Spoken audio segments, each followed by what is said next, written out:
Hello, Morongo Basin, and listeners around the world online at Z107.7 FM.com. Here is the Z107.7 Local News for Monday, November 24th, 2025. The hit-and-run case from January 2024 will begin trial after the first of the new year. Here's reporter Adeline J. Wells with more from the court.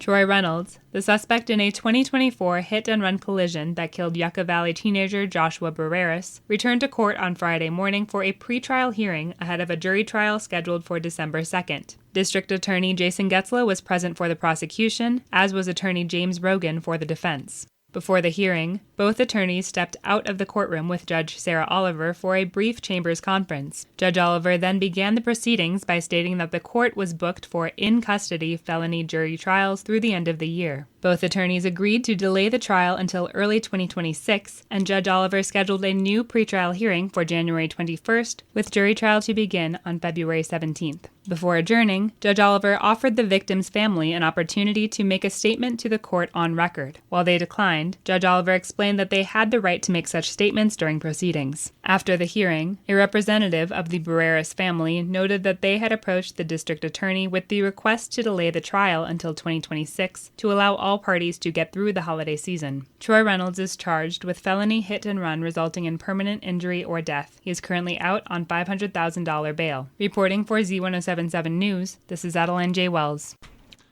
2 recent deaths of wheelchair users in the Morongo Basin highlight long-standing safety concerns. Even on paved roads, people report hazards during storms, debris, cracks, steep ramps, and fast-moving traffic. Many wheelchairs lack lights or reflective tape, making them difficult to see at night.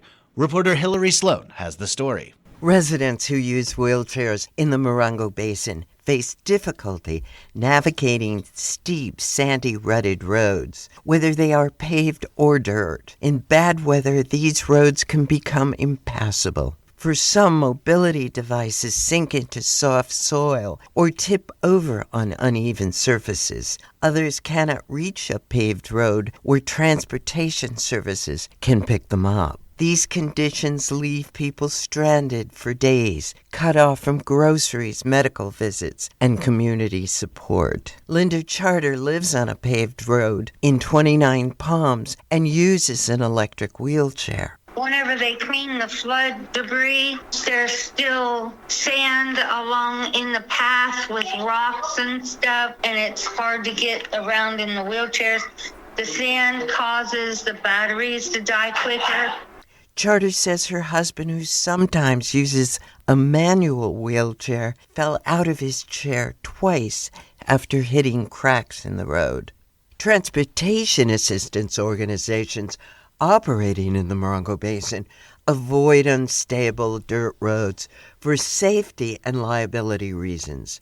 According to Reach Out Morongo Basin, this means some wheelchair users must travel the distance from their homes to pickup locations on their own, often without lighting or reflective materials.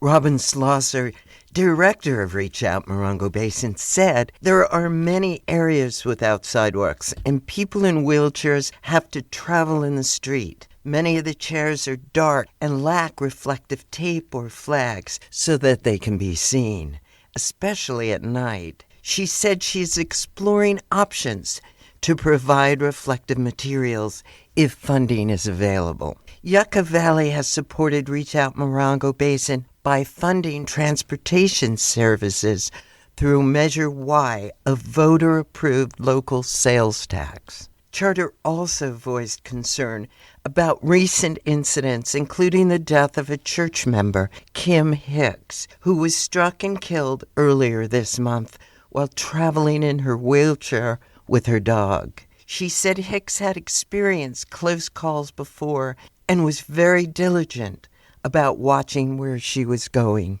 In Yucca Valley, Deputy Town Manager Shane Stickle says that these concerns have been on the town's radar for quite some time. It has been a discussion topic for several decades.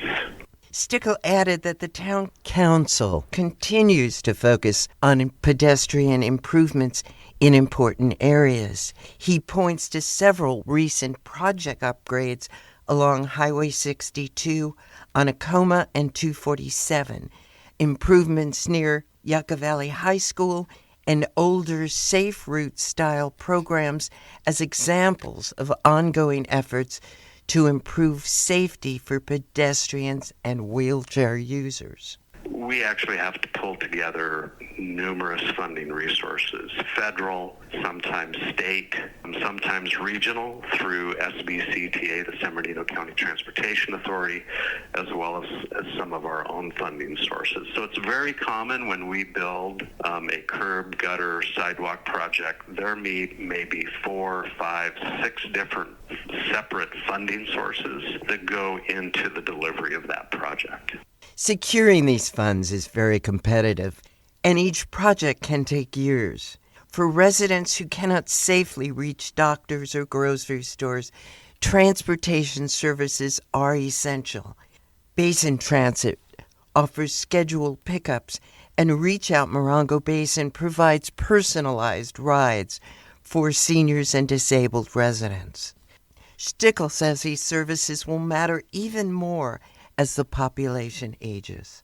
As the Morongo Basin continues to grow, residents and local leaders agree improving wheelchair and pedestrian safety on rural roads will take time, teamwork, and ongoing effort. For Z107.7 News, this is reporter Hillary Sloan. The federal government shutdown has impacted our community, a neighbor of Joshua Tree National Park, in a number of ways, but one art show was unable to present their final award until the government reopened. Awards for the 13th annual Joshua Tree National Park Art Expo's juried exhibition were announced on November 1st during the opening weekend celebration at the 29 Palms Art Gallery. However, the honorary Superintendent's Award, presented by National Park Superintendent Jane Rogers, could not be awarded. On November 18th, Superintendent Rogers went to the 29 Palms Art Gallery to view the juried exhibition and select her choice for the 2025 Superintendent's Award. This year, she selected The Barber Pole, a 36x12 painting in acrylic and paint by artist Jennifer Palmer Lacey of Joshua Tree.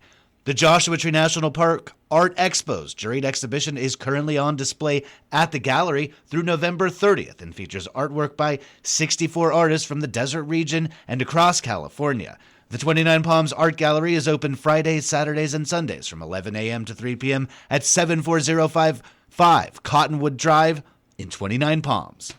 A team of Tibetan Buddhist monks from Garden Shartstay Monastery will visit the High Desert Art Center in Yucca Valley to create a sacred Manjushri sand mandala from November 25th to November 30th.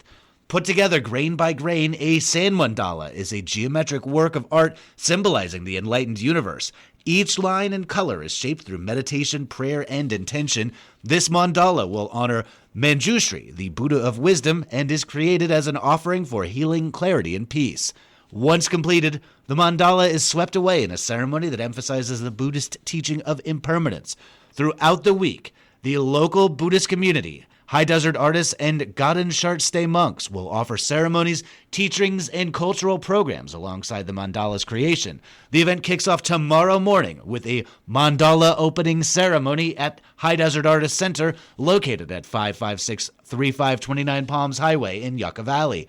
All events are open to the public. You can see this story at Z107.7fm.com for the full schedule of events. And finally, it's not quite Thanksgiving, but the holidays have arrived in the High Desert. The city of 29 Palms is holding their annual holiday festival, a 2-day celebration of festive entertainment in 29 Palms, brought to the community in part by the Palladium Family Fun Center. The city's event is December 2nd and 3rd at Freedom Plaza. On Tuesday, you can expect holiday shopping, food vendors, live entertainment, and photos with Santa at 5 p.m. The Holiday Light Parade begins at 6 p.m., which will be followed by the city's tree lighting ceremony. The festival at Freedom Plaza will continue on Wednesday, December 3rd from 5 p.m. to 8 p.m. In Yucca Valley, they will be celebrating the holidays with the town's annual tree lighting ceremony on Wednesday, December 3rd from 5 p.m. to 7 p.m. at the newly opened Founders Plaza in Old Town Yucca Valley.